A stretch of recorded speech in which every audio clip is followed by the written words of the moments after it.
ariko hagati aho nubwo ibyo byabaga Kongo iri gushinja u Rwanda ku rundi ruhande iri kwigarika FDLR. Ibyo nta gitangaza cyari kirimo kuko mu Gitega harimo presidence nshyashya kandi iyo presidence ndumva yarubatswe ku nkunga y'Abashinwa kuko ntabwo Burundi bwari kubona amafaranga yo kubaka inzu nk'iriya.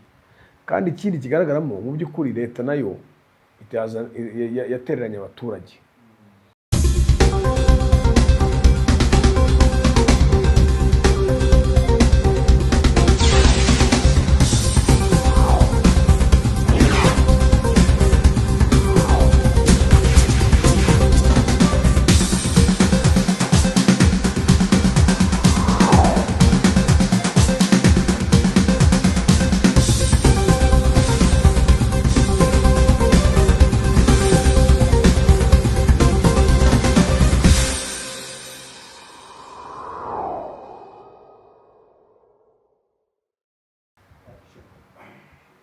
Kongeye kubasuhuza nshuti bavandimwe mwebwe bakunzi ba One Nation Radio Rwanda Diaspora Voice. By'umwihariko uyu munsi turi kumwe n'umugabo mwese mukunda, inshuti yanyu, musaza wanyu ndetse umwana wanyu, Innocent Habumugisha. Innocent, welcome. Urakoze cyane brother Joas. Yes. No bwa mbere tubanye kuri One Nation Radio. Joas ni umuntu abanyarwanda benshi bazi cyane. Uyu munsi rero turi kumwe na Joas ariko tunibutsa abakunzi ba One Nation Radio, the voice of diaspora, aba diaspora ho muri mwese ko turi muri Ebenezer Streaming House. Uramutse uri Kigali ushaka gukoresha amashusho meza cyangwa se utanahari agushaka gukoresha live streaming, wibuke gusura Ebenezer Streaming House iherereye hano mu murenge wa Gisozi. Turaza kubaha nimero ya telefone mushobora kuba mwababoneraho. Uyu munsi rero niho turi kumwe nabo kandi twashyiraho 07 babwire 0783 yego. Iyo ni nimero ya Director General wa Ebenezer Streaming House. Igihe cyose mumukeneye mwamuvugisha. Yes. Tudatinze reka twandike. Abantu barabizi ko ibyo bita ubwino akantu gato. The truth, ukuri kuzuye. Ubundi nge rimwe na rimwe ngezeho ko abarizo umukozi w'Imana ariyo apostle. Wabarigeze ubwiriza uko ubona amagashusho ka Rugagi. Yewe se wajyanize mu seminari buriya imyaka 5 petit seminari nashaka kuba padiri, habura gato cyane bansorera mu idirishya.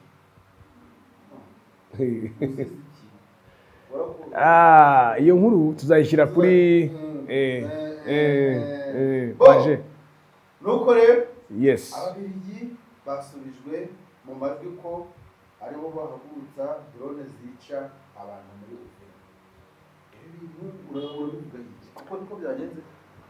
yego. Iyo nkuru yavuzwe cyane ko ababiligi bamaze iminsi bakekwa kuba barashyize cyangwa se barifatanyije na leta ya Kongo. Ubwo ni coalition, ubwo iyo tuvuze coalition ni FRDC, igisirikare cya leta ya Kongo, igisirikare cy'Abarundi, FDLR, ugashyiraho na Wazalendo na Zanyatu n'abandi bose. Ubwo rero nyuma y'uko batsindiwe mu mujyi wa Goma bagatsindwa no mu mujyi wa Bukavu, aho berekeye mu mujyi wa Uvira, bigaragara ko President Tshisekedi n'abantu be batekereje mu buryo bwaguye bwo kuba bashaka andi maboko. Bazana ababiligi barabemerera, barabakundira, ariko ababiligi baza mu gihe nakubwira ngo ibice birimo intambara ntabwo leta ya Kongo ifite ububasha bwo kubigenzura ngo wenda bifite nk'ibibuga by'indege bikorwa remezo bikomeye cyane. Ariyo mpamvu wumva ngo izo drone zagurukira Bujumbura. Icyo kintu abantu bacyumve neza. No kuvuga ngo ikibuga cy'indege cy'Ibujumbura mu murwa mukuru ari nayo kibuga cy'indege gikomeye mu gihugu cy'u Burundi, Michael Ndadaye International Airport, nicyo kiri gukoreshwa kugira ngo n'ibikoresho leta ya Kongo ikohereza abasirikare bari ku rugamba Buvira cyangwa se n'ibyo igura mu mahanga n'imiti n'ibindi byose biri kunyuzwa Buvira, kuko niho honyine uyu munsi byanyura bikabageraho mu buryo bworoheje. Iyo bavuze ngo ababiligi bari Burundi, nuko n'ubundi abo babiri icyo kibuga cy'indege nicyo bamanukiyeho, kandi ikindi cya kabiri nicyo bizeye ko bashobora guhagararaho igihe cyose intare za Sarambwe zatega umutego ugashibuka, udashobora gushibuka ku buryo ababirigi bashobora kuza kwisanga muri cya kibazo cyo kumva nk'icyabaye kuri barabacanshuro b'Abaromaniya, ubwo umujyi wa Goma wafatagwa bagafatirwamo hagati, bikarangira bagaragaye, bikarangira babasaba inzira bari bunyuremo bataha, amabanga akameneka. Ntekereza ko ababirigi bahisemo gukoresha kiriya kibuga cy'indege mu buryo buri strategic koma, igihe bikomeye bashobora kuva Bujumbura bakirukanyira mu biturage by'u Burundi bakajya Tanzania. Kandi ikindi cya kabiri, ku kibuga cy'indege hari ikoranabuhanga, hari communication ihagije, ari byo biri kuborohereza akazi kabo ko guhagurutsa izo drone ziri kujya kwica abasivile mu bwoko bw'Abakongomani, by'umwihariko biremereye cyane no kwica Abanyamurenge. Hari n'amakuru avuga ko AFC yarangije kumenyesha ko niyongera gufata umwera waje kwivanga mu ntambara y'Abanyafurika bitazamworohera gusubira iwabo nk'uko byagenze ku bushize. Ntekereza ko aribwo bwoba ababirigi baba bagize, bagahitamo gukoresha tekinike yo gukoresha drone bo batagaragara mu ntambara. Yego twumvise itangazo nk'uko ubivuga ryasohowe n'umuvugizi w'ihuriro AFC M23 ariwe Bwana Lawrence Kanyuka, avuga ati kwanza ni gasopo, duhaye gasopo umusirikare wese w'umunyamahanga uzagaragara muri uru rugamba, cyane cyane umuzungu w'umucanshuro, uzongera gufatwa ntabwo azagirirwa impuhwe, ntabwo azagirirwa ikigongo mugana w'Abarundi nk'izo twagiriye b'Abaromaniya, bagashakirwa n'inzira bakanyuramo banyuze ku butaka bw'ikindi gihugu aricyo cyari u Rwanda. This time around ntabwo bizakunda. Kandi bivugwa ko hariya muri Uvira hari abacanshuro bo muri Blackwater bo muri Amerika, hari abacanshuro bo muri Colombia, hari abacanshuro benshi, bigaragara yuko byanga bikunda nta kabuza bari abacanshuro barakodeshejwe baza kurwana.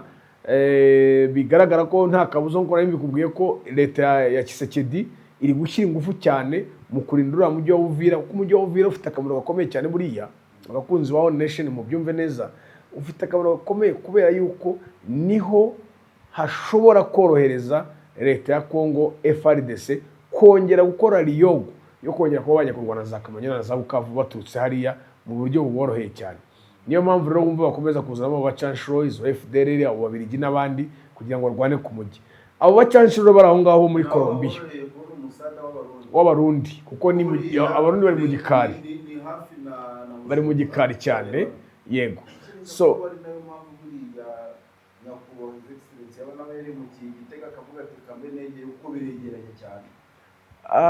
Gitega nshobora gutekereza ko yagiye gukorerayo mbere yo kw'intambara itangira, yagiyeyo mbere gatoya, ibyo nta gitangaza cyari kirimo kuko mu Gitega harimo presidence nshyashya, kandi iyo presidence ndumva yarubatswe ku nkunga y'Abashinwa, kuko ntabwo Burundi bwari kubona amafaranga yo kubaka inzu nk'iriya. N'Abashinwa bayibatwerereye, abariho ajya gukorera ava i Bujumbura ajya mu Gitega. Igitega rero gifatwa nk'umujyi uri administration, ariko umujyi uri commercial ukaba Bujumbura. Buriya nujyane muri Tanzania niko uzasanga bimeze. Buriya Dar es Salaam ni umujyi ufatwa mu buryo bwa commercial, ariko wajya Dodoma harimo of administration. So icyo ndi kubwira rero, ijambo rya Bwana Lawrence Kanyuka kwari ukwiyama kudashidikanywaho abo bacanshuro ba muri Colombia nabo babirigi. Ngira ngo umunyarwanda yavuze ngo nyiramatwi yumve, uwagomba kumva yarumvise, n'utarumvise hariya n'akazi ke. Kuko buri izi ntare za Sarambwe, kimwe mu bintu abantu bagomba kumenya mu bihe bito cyane biri imbere, izi ntare za Sarambwe ziraza kuba ziri Uvira, ariko at the same time ziri ni Bujumbura. Buriya iyo uri Uvira mu mujyi Imurongwe, mu mujyi ndani mu mujyi, kuva mu mujyi Murongwe ujya kuri Tanganyika ni ibirometero nka 1 cyangwa 2 ubugeze ku nkengero za Tanganyika. Iyo uri kuri Tanganyika uba ureba hakurya Bujumbura, ntabwo hagaragara mu buryo buri visible cyane kuko ni kure, harimo intera njye nagezeyo. Ariko iyo uvuye mu mujyi wa Uvira ugasohokamo gato, uhita ujya aho bita Kavimvira, uhita usohoka Kavimvira wenjira werekeza mu gihugu cy'u Burundi.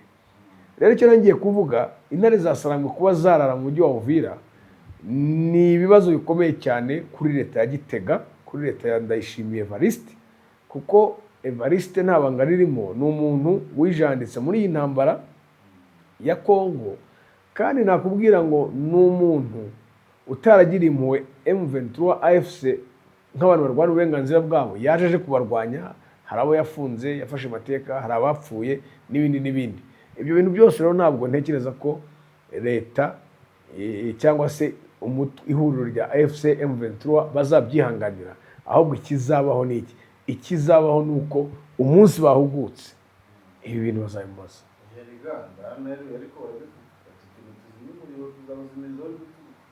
Bazabimaza ibi bintu rwose.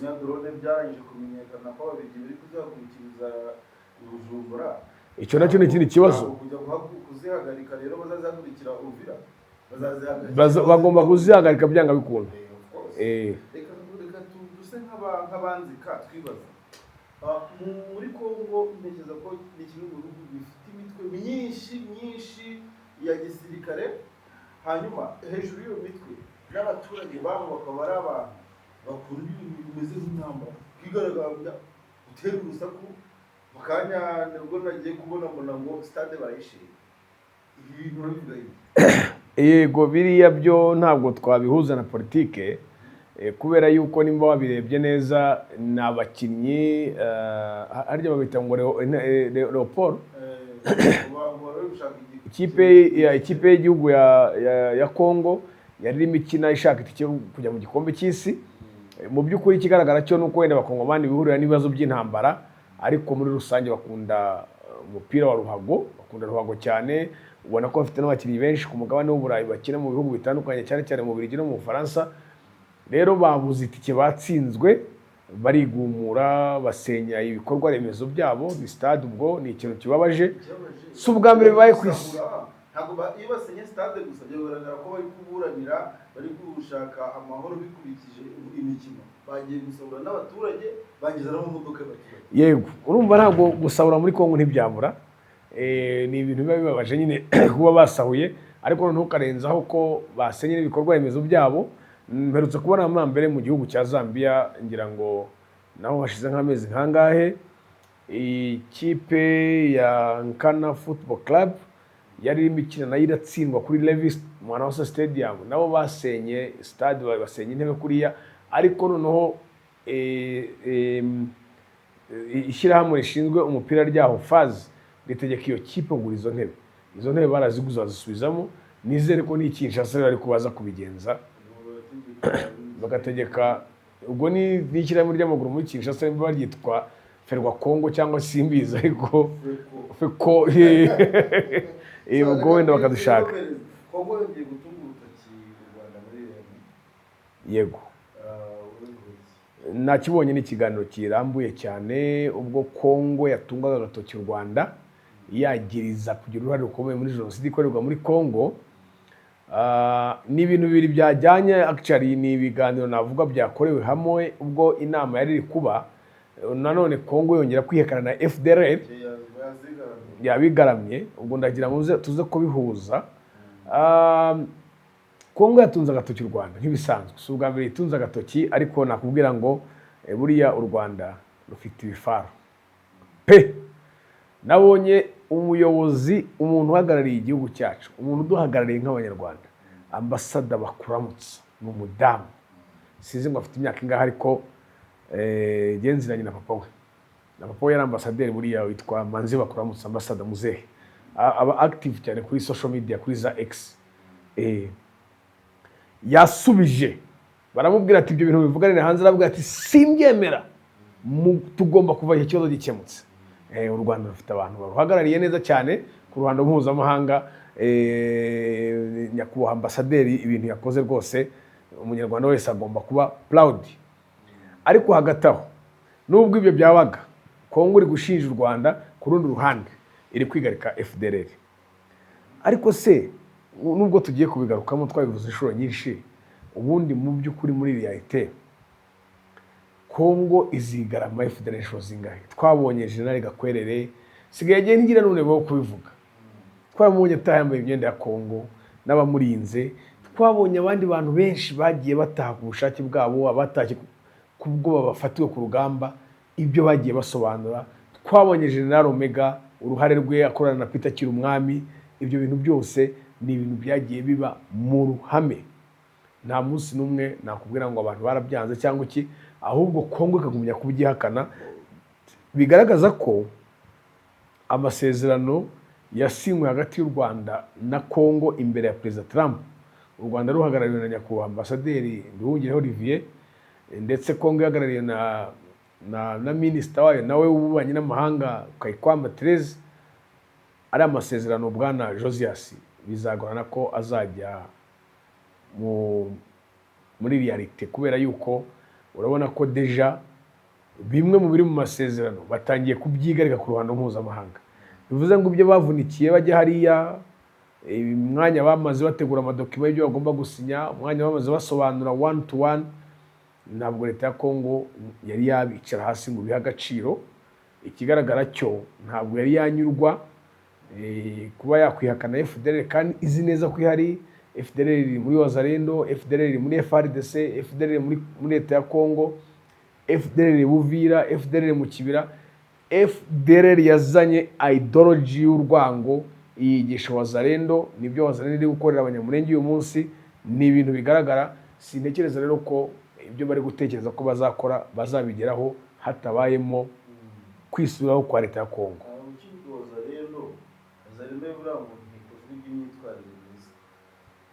Ntabwo yabikozwa kuko urumva bari na interview nabonye imwe Kisekedi avuga ati uza hino. Urumva umukuru w'igihugu afasha abantu b'amabandi babicanyi ababwiye ngo ni intwari. Nawe uri wo mukuru w'igihugu akwisa intwari, wajya ugenda mu muhanda umeze nka Dendo. Wari wabona Dendo ukuntu igenda? Icyerekana ko nabo bari kwibere, niyo bavuga ati General turamwanza. General agakata atumva atabona.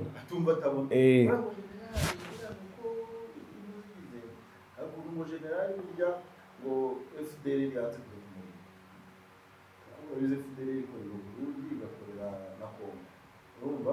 Noneho banze bagomba ko habaho kumwotsa igitutu. We uvuge abonye nabo kumurinda batangiye gusubiranamo yasinze. Reka nkubwire my brother, FDLR ntabwo bari kwibwira ngo irinde Gasita Olivier nawe ngo byemere. Ubwabyo kuba yitwa ko ari umututsi, uriya FDLR n'abantu bagira ingengabitekerezo ikomeye cyane.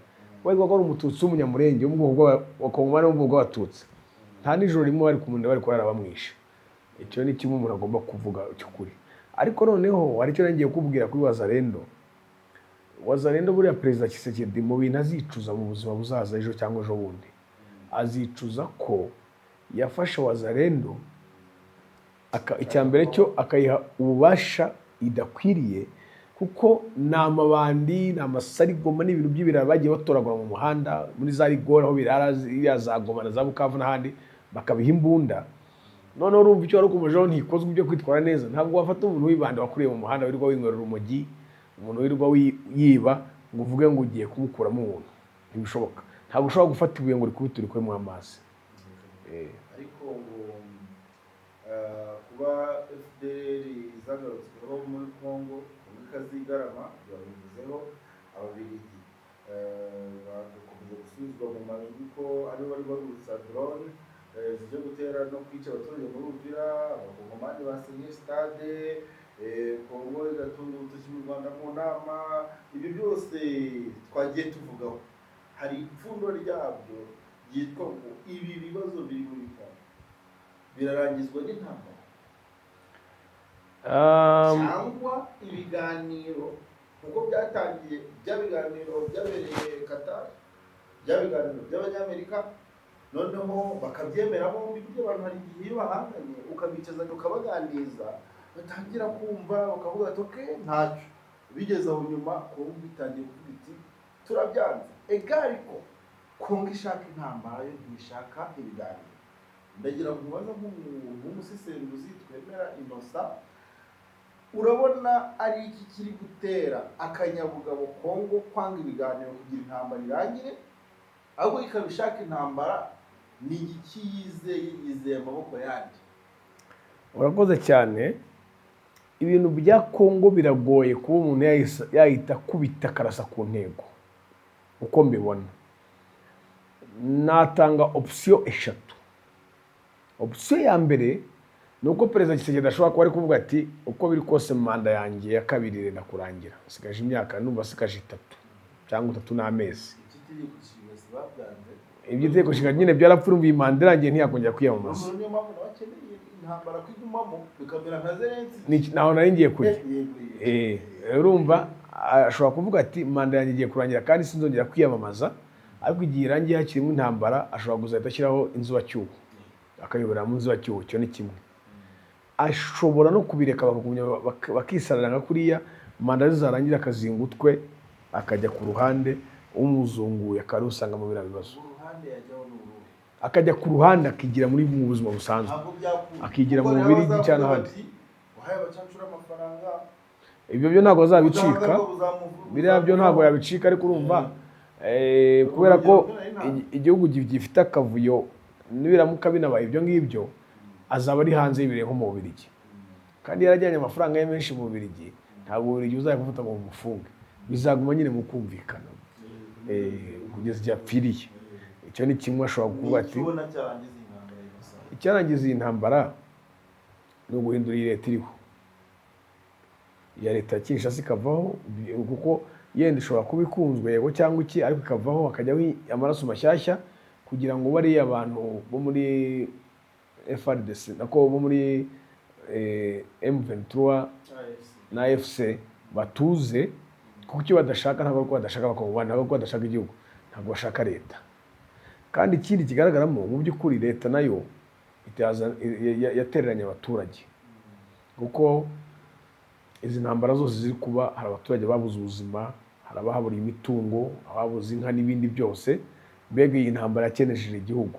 Urebye amafaranga yahawe abacanshuro, amafaranga yahawe abakomisiyoneri bazanye abacanshuro, amafaranga yahawe yaguzwe biriya bikoresho byose ubona, izo drone, izo za Sukhoi n'ibindi, ni amafaranga menshi nakubwira ngo yazahaje ubukungu bw'igihugu cya Kongo.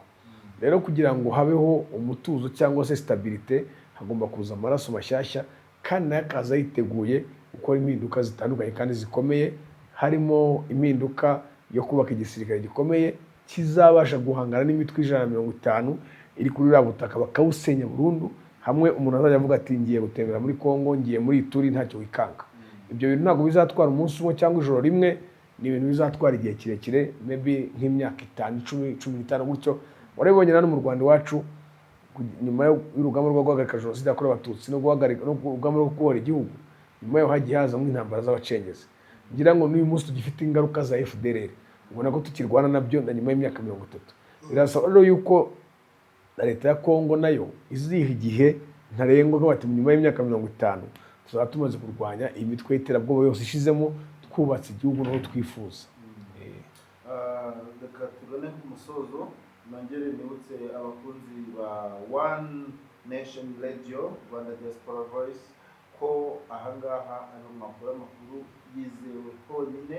Niba ari ubwa mbere ugeze kuri uru rubuga, ndagusaba gukora subscribe kugira ngo uzacikwa n'inkuru z'ubutaha. Reka ubundi mbabwire ngo amahoro Imana itanga abane namwe, kandi Uwiteka ahe imigisha n'ibyiza byose mwifuza imiryango yanyu. Murakoze. Thank you Innocent. Thank you so much Joas. Nkuko bivuze nibyo rwose turashimye kandi tunibutsa abakunzi ba One Nation Radio ko twari turi muri Ebenezer Streaming House, igihe bashaka amashusho meza cyane akeye abagereraho ku gihe cyangwa se za live events. Ntibibagirwe gukontakta Joas Studio cyangwa se Ebenezer Studio through 07 888110904. Yes, ngayo nguko nuko byari byifashe kuri One Nation Radio. Ibiganiro byiza nagaruka, mugira umugoroba mwiza. Ciao ciao.